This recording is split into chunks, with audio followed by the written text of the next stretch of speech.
Hey everyone, stop what you're doing because this is big space news. Humans are heading back toward the moon for the first time in over 50 years.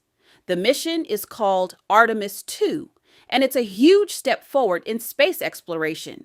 Now, here's the twist: they are not landing on the moon, not yet. Instead, 4 astronauts are flying all the way around the moon and coming back to Earth. Think of it like a giant loop through space, kind of like throwing a boomerang that travels hundreds of thousands of miles and returns home. And this crew is making history.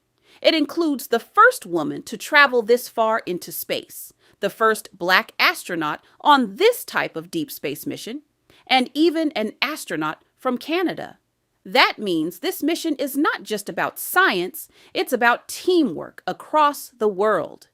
During the trip, they will test their spacecraft, check life support systems, and make sure everything works perfectly for future missions.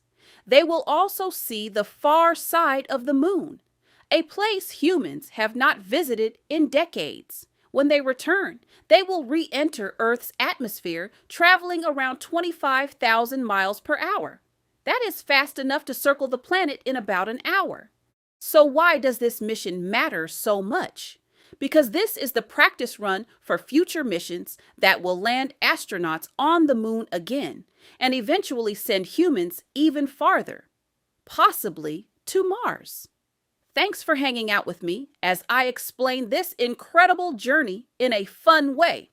Stay curious, stay kind, and keep learning.